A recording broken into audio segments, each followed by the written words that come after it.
Good morning and welcome back, insiders. Happy Monday. Right now I'm watching YTEN and it's reaching a nice support zone on this ascending channel. You can see it as well in the 5-minute down here in the bottom left. We'll keep an eye on this as we talk about my trades on YTEN today, which were a little bit choppy. I'll show you guys my live trading in a second, but I was not super excited about the tickers we were seeing today. Everything was just looking a little bit rough. I'll show you guys the current live second screen that I usually look at. Yeah, FDMT also, total grinder that popped up a little bit late. Same with ADVM. We did have BRTX, that was one of our top gainers, as well as CHEA, another top gainer that popped up and didn't hold. So nothing was looking super interesting. And it's never good when your top gainers are not holding. So I was thinking to myself, this is probably not the day to keep pushing it, especially at my current P&L level. And the way I was trading some of my green trades after being red felt like it was just kind of getting lucky at one point. So let me go over and share some of the live trades on YTEN. I actually missed my first pullback to record this one. It pulled back, I got an entry, and I kind of had a scratch on this one. I was originally down like $500 really quickly because I'm using bigger size. It popped up, I closed out for break even because it was really struggling to pop higher here and I didn't really like that. Then I went for this pullback, which I was up originally, you can see here, 142. And well, yeah, so I made back some losses and then it pops back down hot lower and I just go ahead and cut this one. I'm trading with about $10,000 position size on this ticker, a little bit less. I was up at 20,000 shares before and it just pulls back. I close it. I'm not trying to stick around. Technically on the 5-minute, you can see some really nice support here, but I'm not trying to overstay my welcome because if this keeps pulling back here on this low volume, I mean, it could get pretty nasty pretty quickly. And that's actually what did end up happening. Did have a little bounce here, so I could have probably closed for a better loss, but if you're hoping for that bounce, it might never happen and you might be taking some big losses. So fast forwarding here a bit to YTEN, it did keep selling off. It did have a nice little double bottom here and bounced quite attractively higher. Right now we're 4 minutes until the market opens, but I'm not trying to fumble around here. I'm already down 360 on YTEN. Market's about to open. This is usually not when I'm trying to get aggressive unless I see something amazing. And let's just say YTEN is not amazing. So let's forward here to the market open. And it does have a nice little pop higher. I was kind of measuring out some zones I would have liked to see morning panic to, something around VWAP triple bottom. I shoulda, coulda, woulda probably got a little bit more aggressive here because it was really showing support and we had room to run to 0.5. So that was the move I was thinking about, but I'm putting an alert here. That was the move I was thinking about. I was just thinking to myself, if I can get a better entry, I would love to jump on this. Unfortunately, I never really had that better entry opportunity that I took advantage of. Now there was a quick pullback here that I missed, and I think this is the move I should have went for, so I was a little bit annoyed that I missed this one. And yeah, there you see it, it does rip higher, and I'm now trying to buy these pullbacks for a move over 0.5, which I did get an entry here, and you can see I'm instantly down quite a bit.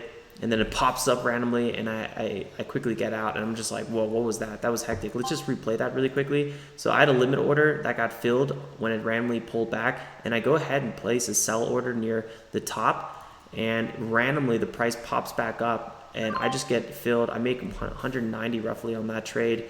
And it's just like a little bit hectic trading this ticker. So I feel like half my trades are kind of lucky. Obviously I shoulda, coulda, woulda held for this break here.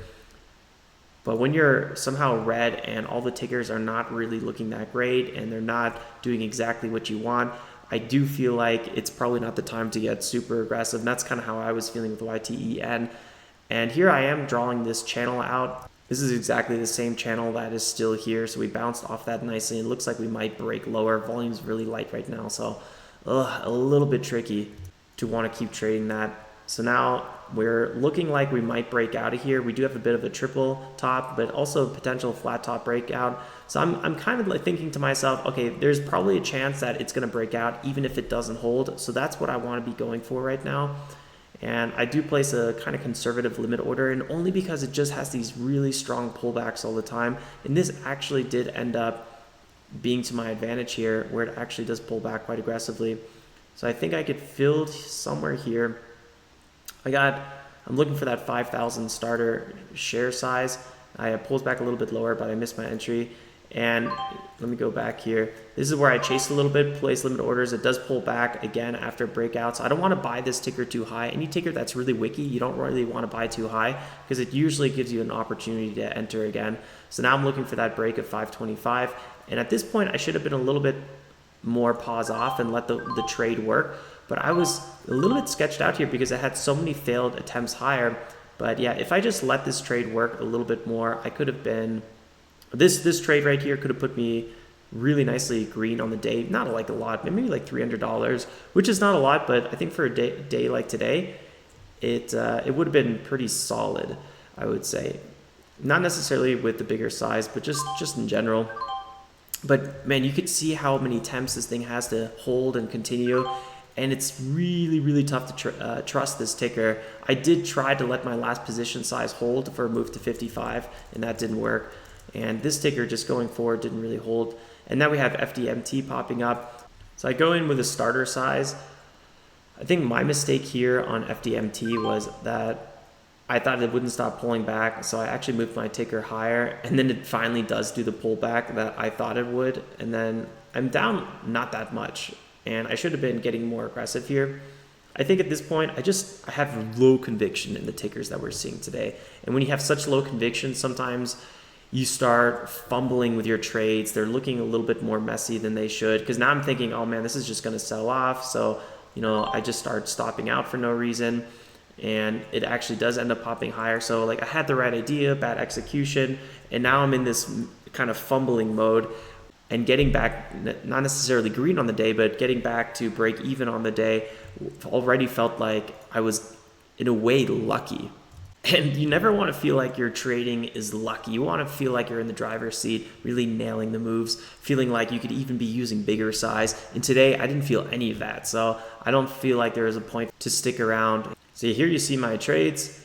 These were the pre-market ones I showed you. Here was the market open ones. And I just didn't feel like I should keep on trading. It did actually end up, after having a bit of a weird candle here, and this is why you don't want to buy high on a wiki ticker, did have a 20% move back to 55 or even 565. So that was actually the breakout I was looking for. So I had some right ideas today. My execution wasn't great, but also the tickers just weren't exactly things that would warrant a lot of confidence. So here you see it. I'm down on the day, $54, a total scratch day.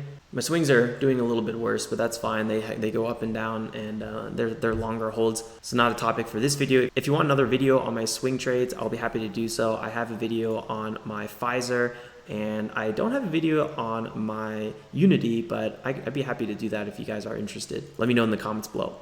Something I like to say is you can't surf with no waves, and today was really that kind of day. You don't want to wear yourself out for no reason, so that's why I ended up calling it, slightly early. I think if it was Tuesday and we had this kind of start to the day, I would have stuck around till 11 a.m. Eastern. Right now it's 10:36 a.m. Eastern, so there is a little bit more time to where I usually consider stopping trading around 11 a.m. if I still haven't gotten anything. It's just so important understanding as a trader, you don't need to trade every single day. We like to show up every single day, but most days you're not going to have amazing action. And today was just one of those. It is what it is. It's totally fine. The best thing you can do on a day like today is just not put yourself in a bad position, not get super red. So you have to start the next day getting out of that hole. Call it kind of a flat day and enjoy the calm before the storm, because maybe tomorrow we're going to get a lot more action, and then we're going to want to double down on our trading as opposed to sticking around all day today just to potentially trade pure chop. Thanks for tuning in and dropping that like. I'll see you next time.